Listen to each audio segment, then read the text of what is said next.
Bismillahirrahmanirrahim. Assalamualaikum warahmatullahi wabarakatuh. Allah Subhanahu wa taala berfirman, A'udzubillahi minasyaitonirrajim. Bismillahirrahmanirrahim. Ya ayyuhan nasu kulu mimma fil ardi halalan thayyiban ولا تتبعوا خطوات الشيطان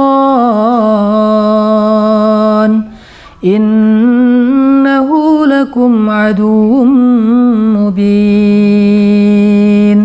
Wahai manusia, makanlah apa-apa yang ada di bumi yang halal dan baik. Janganlah kalian mengikuti langkah-langkah syaitan. Sesungguhnya syaitan itu adalah musuh yang nyata bagi kalian.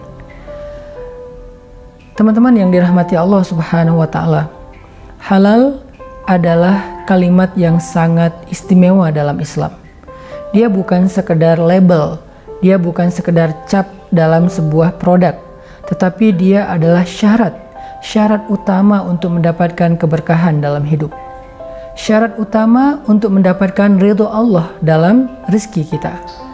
Kalau kita ingin mendapatkan kebaikan-kebaikan yang bertambah lewat rezeki, lewat perbuatan, lewat pilihan-pilihan hidup kita, maka pastikan apa yang kita makan, apa yang kita minum, apa yang kita hirup, apa yang kita pakai, apa yang kita kendarai, di mana kita tinggal, semua itu dalam keadaan halal. Kenapa harus halal? Karena sesungguhnya innallaha thayyibun la yaqbalu illa thayyiba. Allah itu maha suci dan tidak menerima kecuali yang suci. Jadi kalau kita memberikan sesuatu atau menginfakkan sesuatu di jalan Allah, tapi kita tidak bisa memastikan bahwa itu halal, maka apa yang kita berikan itu tidak bernilai di sisi Allah, walaupun jumlahnya besar. Kenapa? Karena Allah tidak ridho dengan sesuatu yang kotor. Allah itu maha suci. Begitu juga yang kita makan, yang kita minum, yang menjadi daging dan darah di dalam tubuh kita, tidak akan menjadi kebaikan dalam hidup kita kalau dia tidak halal. Maka kata halalan adalah kalimat yang menjadi syarat datangnya kebaikan di sisi Allah Subhanahu wa taala. Kata halalan menjadi syarat diterimanya doa-doa kita oleh Allah Subhanahu wa taala. Orang yang tubuhnya dikotori dengan makanan, minuman, pakaian, kendaraan yang tidak halal atau yang syubhat yang bercampur antara halal dengan haram, maka doa-doanya ditolak oleh Allah Subhanahu wa taala. Padahal kita tahu doa itu adalah sesuatu yang paling penting dalam hidup kita. Doa itu adalah senjata orang yang beriman. Doa itulah yang kita andalkan ketika kita punya masalah. Doa itulah yang menjemput pertolongan Allah. Doa itulah yang menjadi jalan datangnya kemenangan-kemenangan dan kemudahan dari Allah Subhanahu wa taala. Maka bagaimana hidup kita jika kita ditolak doanya oleh Allah Subhanahu wa taala?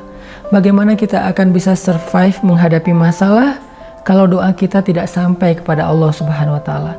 Bagaimana kita mendapatkan kesembuhan dari sakit kalau doa kita ditolak oleh Allah Subhanahu wa taala? Bagaimana kita menyelesaikan masalah rumah tangga, masalah pekerjaan kalau doa-doa kita ditolak oleh Allah Subhanahu wa taala? Dulu ada seorang laki-laki Yahudi, Bani Israel, yang melakukan perjalanan. Di tengah jalan, karena dia lapar, dia melihat sekelompok orang sedang memasak daging babi, membakar daging babi. Maka dia mengatakan, a'tini hadas samak, berikan untuk saya daging ini, berikan untuk saya ikan ini. Orang-orang mengatakan, ini bukan ikan, ini daging babi. Kata dia, tidak masalah. Akhirnya dia makan daging babi itu, kemudian dia minum khamar, lalu dia melanjutkan perjalanan. Di tengah padang pasir, dalam keadaan mabuk, karena dia baru minum, baru makan daging babi, maka dia terjatuh dari ontanya. Lalu ketika dia sadar, dia kehilangan ontanya. Dia kehilangan bekal yang dibawa oleh onta itu. Dia kehilangan airnya, makannya, pakaiannya, selimutnya. Dia kehilangan semua bekal yang dibawa oleh onta tersebut. Lalu dia mengangkat kedua tangannya ke langit dan berdoa, Ya Rabbi, Ya Rabbi, Ya Rabbi. Dia berdoa kepada Allah Subhanahu wa taala, meminta pertolongan Allah Subhanahu wa taala, meminta agar Allah mengembalikan ontanya yang hilang. Maka apa kata Nabi? Ma'kaluhu haram, mashrabuhu haram, wa ghudhiya bil haram. Makanannya haram, minumannya haram, kendaraannya haram, bagaimana Allah Subhanahu wa Ta'ala akan menerima doa orang tersebut, sehingga mati dan celakalah dia di tengah padang pasir dalam keadaan doanya ditolak oleh Allah Subhanahu wa Ta'ala. Bukankah kita sering mendapatkan masalah, lalu kita berdoa kepada Allah dan kemudian kita merasakan doa kita belum diijabah? Coba periksa lagi, apakah hidup kita sudah halal? Apakah makanan kita sudah halal? Apakah piring kita sudah halal? Apakah kuas kita sudah halal? Apakah baju kita sudah halal? Apakah kendaraan kita sudah halal? Jangan-jangan bukan Allah tidak menerima doa kita, tetapi memang doa kita tidak sampai kepada Allah disebabkan kehidupan kita yang belum halal. Jadi halal bukan sekedar label, halal bukan kalimat yang ringan. Halal itu syarat untuk mendapatkan keberkahan dan syarat untuk mendapatkan doa yang diijabah oleh Allah Subhanahu wa Ta'ala. Barakallahu fikum.